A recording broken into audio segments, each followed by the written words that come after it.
good evening. Pero maliwanag pa.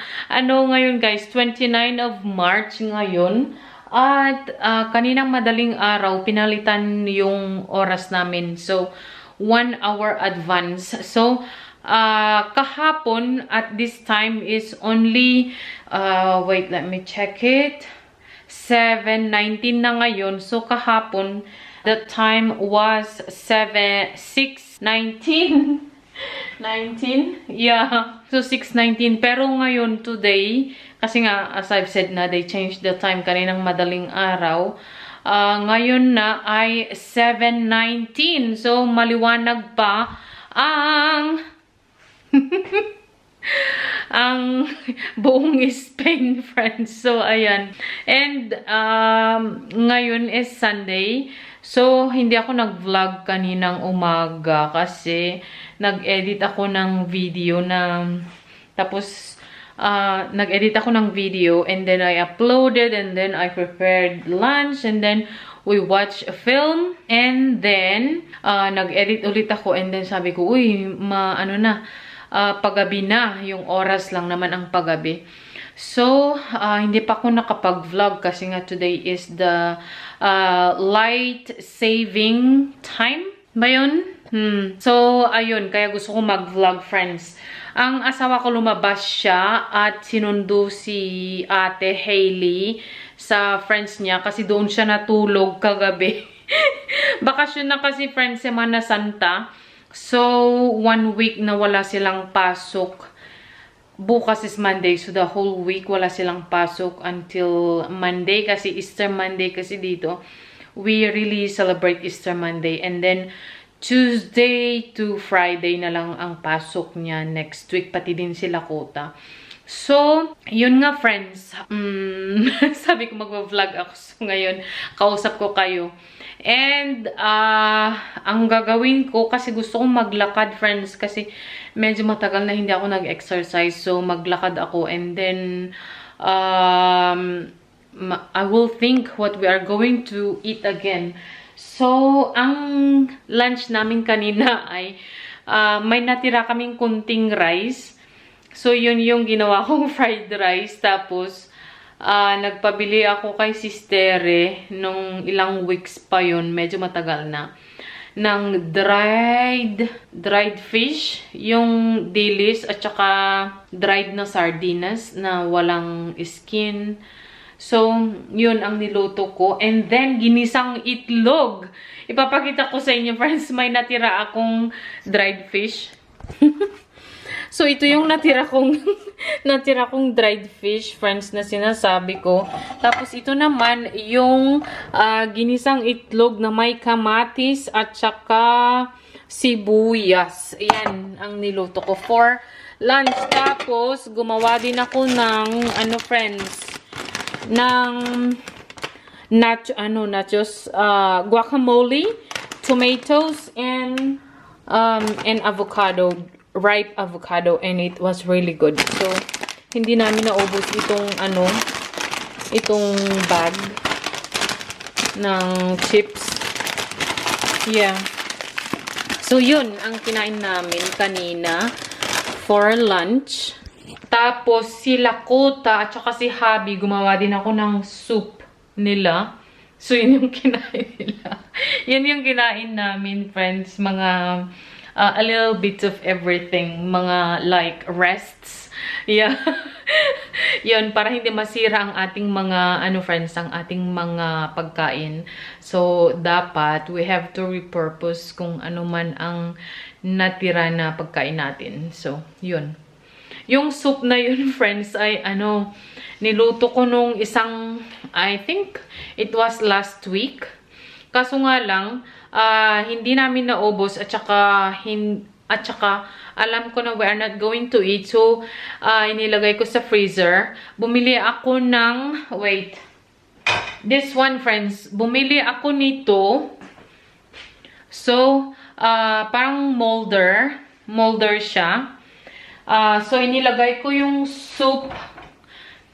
So, baling two types of soup ang ginawa ko. Chicken, yung chicken carcass, and then I put some carrot peels, and then yung onions, yun ang inilagay ko, tapos tubig. So I boiled it in a low fire for maybe an hour, mga ganun. So yung soup niya talaga is very very thick, as in you can really see na nutritious.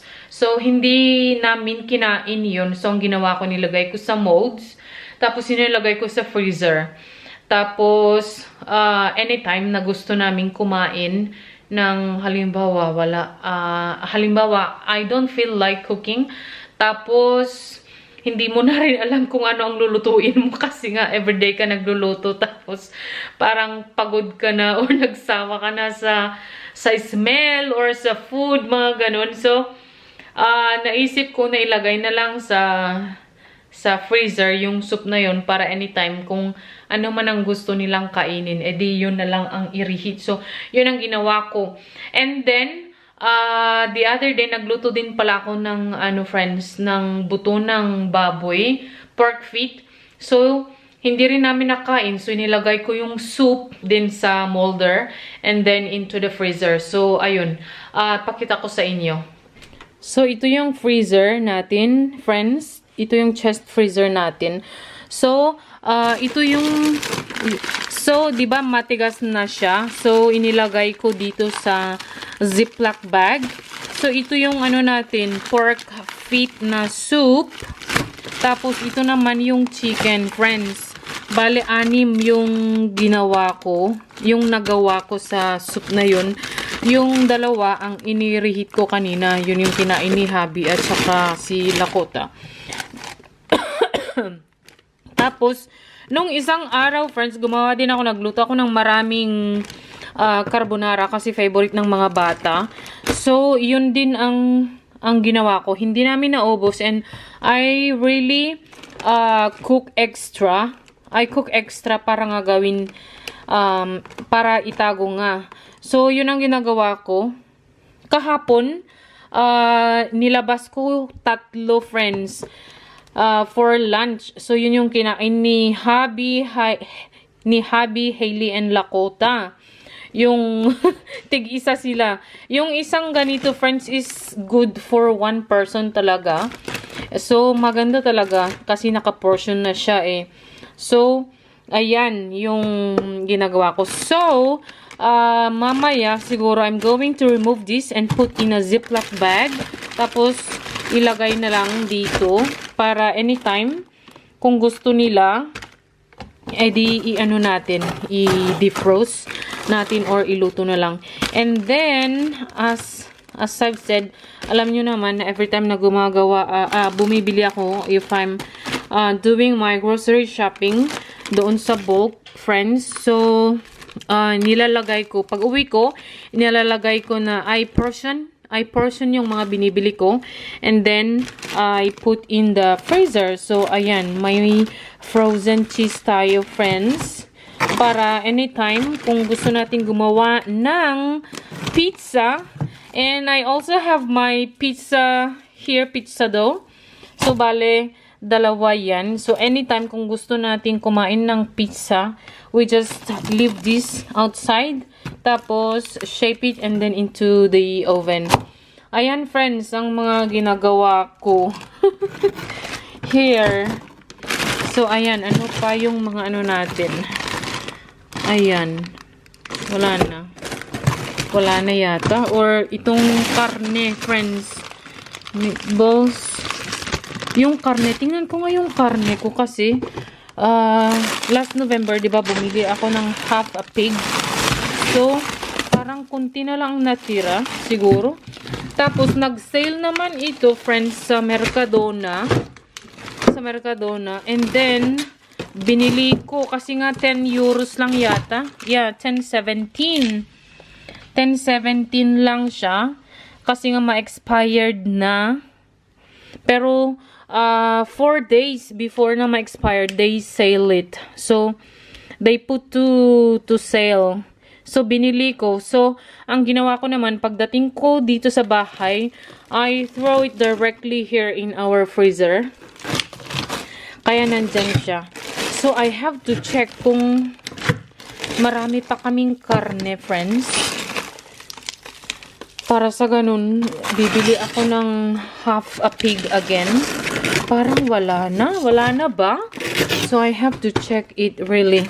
Baka nasa ilalim lang. Yes, nasa ilalim lang pala. Okay.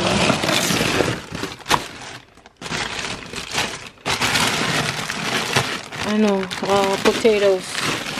Para anytime, kung gusto nilang kumain ng potatoes, yun ang natin. I-fry na lang. So, ayan, friends. Ayan. So, I have to put this in a Ziploc bag and then throw it here in our freezer. So, ayan, friends. Tapos, nung last month, nung pumunta kami sa Mercadona, friends, nag-sale sila ng cheese. So, papakita ko sa inyo. Hindi ko kasi i-vlog yun sa aking camera. I-vlog ko yun using my phone. So, nasa phone ko yun. Maybe I will transfer it. Para makita nyo, friends. Okay? So, yun lang ang ating video for today. And happy spring, friends. And Everest is going to sleep. I think she's going to lie down on her bed. Kaya, ayun. And, maglakad tayo, friends. Kahit mga 30 minutes lang. Magpapawis lang ako kunti kasi wala akong ginawa today na exercise or something for my body. Kasi nga, tinatamad tayo. Tapos, ano pala, friends, super hangin sa labas. Kaya nandito lang kami sa bahay. And when I woke up this morning, as in na yung ilong ko parang barado siya, friends. Tapos yung nostrils ko parang nag-swollen. Tapos yung dito ko nag-swollen din. So, I realized, OMG, my allergy is here. So, I took the medicine right away. And, kahapon pala, hatching ako ng hatching. Sabi ko, oh, my allergy. Kaso nga lang, hindi ko pa na-feel yung dito sa nose and throat. So, kaninang umaga paggising ko, yun nga. I felt it and oh my word. So, uminom ako kaagad ng medicine para naman sa ganun, makahinga ako ng mabuti. Kaya hindi ako lumabas ng bahay kasi ang dami naming pine trees or cypress trees. Tapos, ang dami nilang flowers and mahangin nga pag nayuyugyug yung kahoy, yung puno. I'm not sure if you can see na mahangin talaga.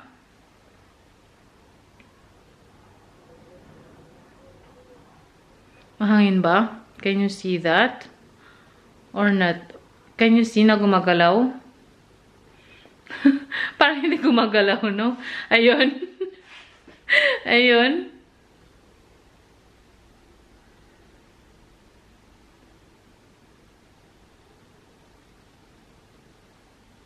So, ayun, kung nakikita nyo na gumagalaw, yun. So, nayuyugyug yung mga kahoy at nagsisilabasan yung mga, niya, friends, yung pollen. So, as in, kumakati yung mukha ko, yung nose, at saka dito ko, tapos mata. Ewan ko, friends. Kaya ganun, kaya dito lang ako sa bahay. So, hindi ako nakapaglakad-lakad or something outside. Kaya, I'm going to walk just for 30 minutes maybe or until my husband and Hailey will come. Because, yun nga, my husband has work tomorrow. So, mag-ano tayo, friends? Mag-prepare ulit ng food kung ano ang kakainin namin. So, I'm going to think kung ano ang kakainin namin.